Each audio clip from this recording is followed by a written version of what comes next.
Hi, I'm Larry Johnson. I'm a professor at Texas A&M University, and today we're going to talk about blood and bone marrow. We're going to talk about features and functions of blood cells and platelets.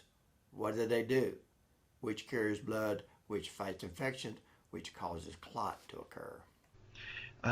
And here we can see again a eosinophil, lymphocytes, monocytes. We saw those, and we can see it in another type of draw. And these are neutrophils here with small granules, a lobulated nucleus, also a lobulated nucleus with eosinophil with big red granules. And then the basophil likewise has large granules and a lobulated nucleus. So three have lobulated nuclei. Then lymphocyte has a small nucleus, a small cell, and a fairly large nucleus cytoplasm ratio, and then we have some monocytes as well. So if we look at these, a neutrophil, eosinophil, lobulated nucleus for the basophil with these blue granules, and then a smaller cell, mostly the nucleus, is a lymphocyte, and then the monocyte, and we can see those again. If you draw these out, the first three cells have lobulated nucleus. The neutrophil, the granules are so small you can hardly see them. Very fine granularity in nature there. Big red granules of the eosinophil, blue granules, large blue granules for the basophil. Lymphocyte, mostly nucleus, horseshoe shape for the monocyte. Those are the different ones. And if we looked at the electron microscopic level, you see the neutrophil. It has granules, but not as large as the eosinophils or the basophils. All three of these are lobulated nucleus. This is just one nucleus. There and there is just one nucleus. Two is just different lobes of the same nucleus. A lymphocyte, ribosomes, a little cytoplasm there, and mitochondria, and then a monocyte. Monocyte has more organelles ready to combat whatever it ingests as it becomes a macrophage. And here you can see the different cells here, a neutrophil, eosinophil, basophil, lymphocyte, and monocyte. Again, we can see those. Here's the eosinophil, big granules, lobulated nucleus, smaller granules, neutrophil, and the basophil, large blue granules, monocyte, much bigger cell, lymphocyte, just a little larger than the red blood cells. And so we look at a smear using our reference up to there. We see that these are actually neutrophils. Most of these here are red blood cells, as you know. And then here we can see platelets as well. Lymphocytes, maybe a large one, monocyte, lymphocyte, neutrophils here, and these are red blood cells with platelets. And if you look at the sizes of these different things, you see the neutrophil, monocyte, and eosinophil and basophil, all those are fairly large. The monocyte could be even larger, but these are fairly large, larger than the lymphocyte. Lymphocyte is the smallest nucleated cell. And then you have platelets, which has no nucleus there at all. And it also shows you percentages. The greatest percentage of the white blood cell is a neutrophil, and then the next greatest will be the lymphocyte. So you expect to see a lot of neutrophils, a lot of lymphocytes. Some of these other cells and hardly find a basophil. So we see those again. We see platelets here, eosinophil with the red granules, neutrophil, red blood cells, neutrophil, eosinophil, neutrophil, monocyte over through there, neutrophil, lymphocyte.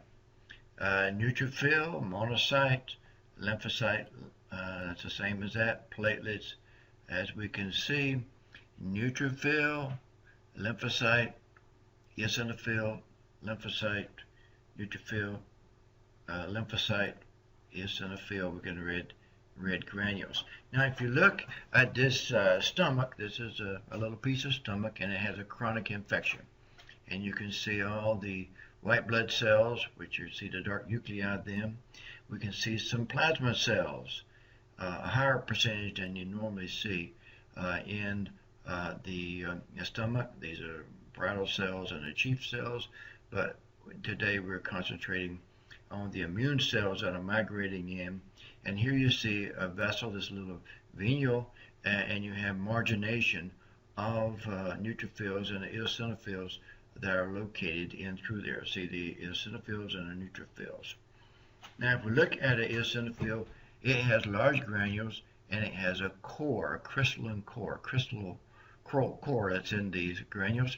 And the basophils are fairly large as well, and both of those have larger granules than you see in a neutrophil. Neutrophil does have some medium-sized granules, and then it also has the dumbbell-shaped granules, which are the specific granules. In these cases, eosinophil and basophil, the big granules are the specific granules. And so we can see specific granules, which are the dumbbell shape in this immature neutrophil, and also the mature neutrophil, as you can see. But you can see the organelle content, a little more specific granules in the more mature one. If we looked at that through granulopoiesis, even though we're not going to study the whole process, you will see that the neutrophil, the mature neutrophil, has a lobulated nucleus, dark nucleus, and gray cytoplasm. As you see, gray cytoplasm here is composed of both light and dark granules.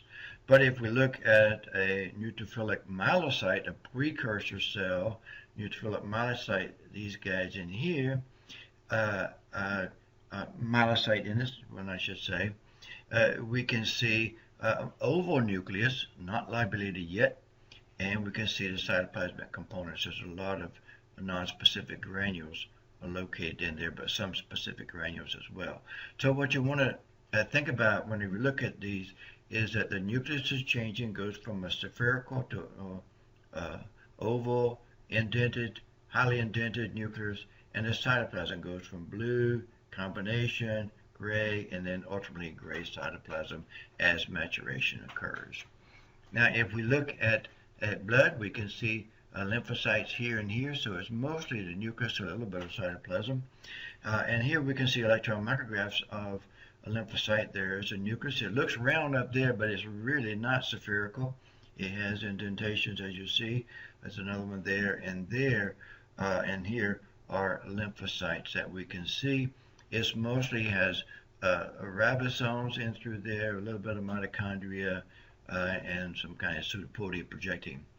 Here we can see a lymphocyte. There's a nucleus of it, there's a cytoplasm, and it has a high nucleus cytoplasm ratio, namely that the nucleus almost fills up the cell with a little bit of cytoplasm because this is kind of quiescent cell getting ready to attack things, especially if it's a B lymphocyte.